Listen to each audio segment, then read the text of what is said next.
This one thing is going to change your life. And if not your whole life, definitely your business. Because, Bestie, in this episode, I am going to teach you the ninja move to turn every conversation into a real estate conversation.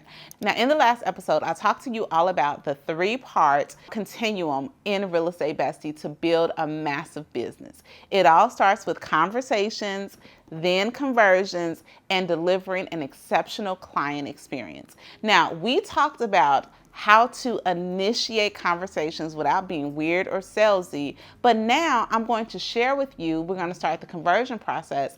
How do we start to transition that conversation into a real estate conversation? Because I know you understand that you have to fill your pipeline, you need to get in front of more people, and you're not just out here trying to chit chat with folks. You are literally looking to connect with folks who you can put in your pipeline, who you can serve as their real estate agent. But how do you make that transition without being weird and salesy and not confident? And I have the easiest way to do it. Now, when I first started in real estate, let me tell you something. Having just those initial conversations, it was the weirdest thing. I remember literally like talking to a guy in McDonald's, just being so nervous because I knew that I needed to be talking to more people. I needed to be passing out business cards, but it just felt so inauthentic. So I was like barely speaking to him, mumbling in McDonald's. And then as soon as my food came, I like threw my real estate card at him like, hey, oh, by the way, I'm a realtor. Let me know if you need help. And I like dashed out the door. And I remember hearing him say as I was walking out the door or running out the door, baby, you dropped your car, right? Because I was just so tense. I didn't know how to bring up the fact that I was a real estate agent. Well, now I got you. So picture this. You're at a party for your homegirl, and you're meeting new people, you're conversing, you followed my tip in the last video, and you are starting and engaged in a conversation. You really like these people, and you're thinking to yourself, man, how am I going to work in the fact that I am a real estate agent without it being weird? Well, this is what you do, bestie. You politely, as the conversation is going on, you just say, now, do y'all live around here? Literally, that is it. Where do you live? Do you live around here? Are you in the area? Do you live in the same neighborhood? Did y'all have a long ride over here? Something that just will give you a vicinity of where they live. So you're back in that scenario, and let's just say someone says, oh, you know what? I live in McKinney, Texas. Oh, really? In McKinney? How long have you been there? Or you can even ask what neighborhood. And that's when I tacked on, oh, I'm a real estate agent. What neighborhood do you live in? I wonder if I have any clients that are in your area. Well, maybe you're saying to yourself, well, Rosemary, I don't have a lot of clients in areas yet. What would I say? I'm so happy you asked. Now you can say, oh, really? You live in McKinney. Now, what neighborhood are you in? Okay, great. You're in Trinity Falls. Do you like it over there? Because I'm a real estate agent and I love to hear about, new neighborhoods and what people like about them so that I can share that with my clients. And then bam, they now know that you are a real estate agent and you have turned that conversation into a real estate conversation simply by asking them, where do they live?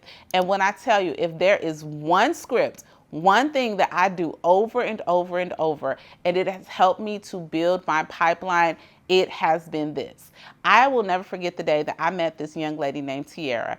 We were at the nail shop and I complimented her. I initiated a conversation by complimenting the nail color that she chose.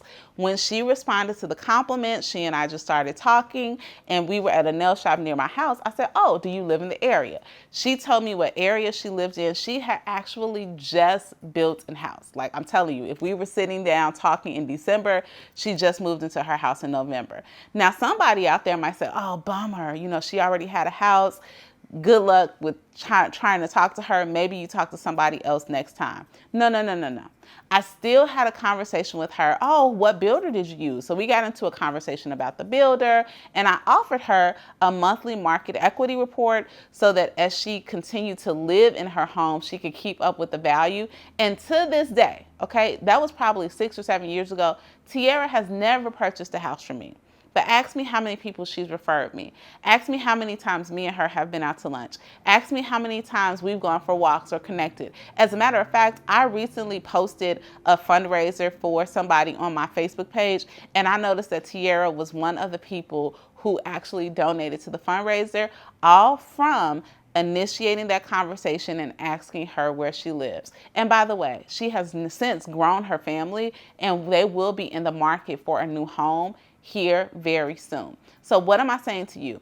Bestie, don't overthink it, because I know that's your issue. You are overthinking every single thing, and literally initiate the conversation, ask people where they live, and when they answer, tack on some kind of way that you're a real estate agent. Either if you're familiar with the area, if you're not familiar with the area, hey, tell me about it. Do y'all have amenities over there? Because I have somebody looking, but they really want to move to a neighborhood that has a lagoon or they have a pool.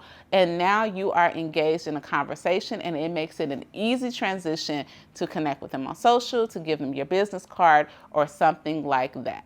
Now, in the next episode, Bestie, I'm going to talk to you all about how to listen for pain points so that you know how to actually convert them now to become a lead. We'll talk about it then.